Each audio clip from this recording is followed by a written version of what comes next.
Kuidas see plaan siis nagu välja näeb lihtsalt nagu? No esimese otsa me peame leidma kellegi, kes sõidaks kuskile Rootsi poole ideaalis, et lepiks siin juba kokku.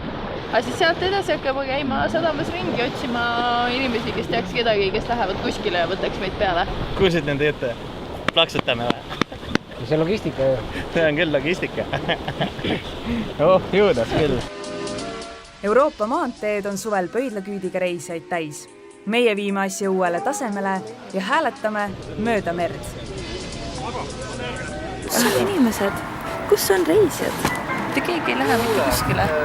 Et selles suhtes see on see, mida ma kardan. 2 naist, 6 aega, teekond Eestist Portugali. Kas sadamasse hääletada on üldse võimalik?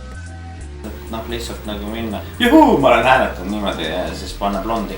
See kaugele ei vii. Panna blondi. Meil tuleb seda päris palju vist, jah? Esmalt peavad blondid purjetama õppima. Aga need on ühesõnaga otsad, on ju? Jaa.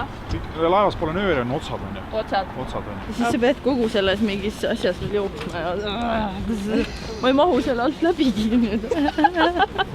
Nii, kõhuga. Käsi jälle.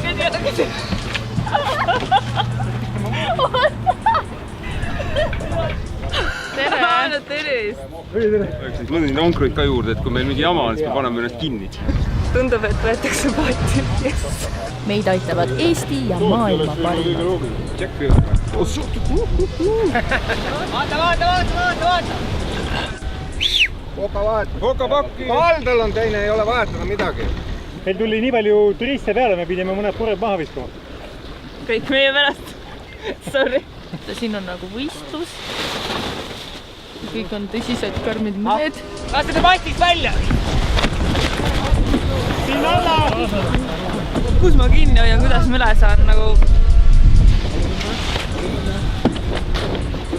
Püüame Neptunit mitte ärritada, aga kõigeks tuleb valmis olla.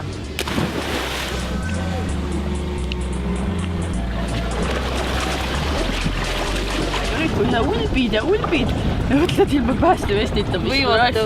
See on lugu eneseületusest, usaldusest ja sõprusest. Aga meie kahekesi peaks kokku hoidma igal juhul. Kuidas kinni üksteised hoiavad käed? Nii või? Jälgi meie mereseiklust Facebookis ja Instagramis. Ma hüppan 2 ratsi sulle. Tule! Nii vist ei tasu päris, jah?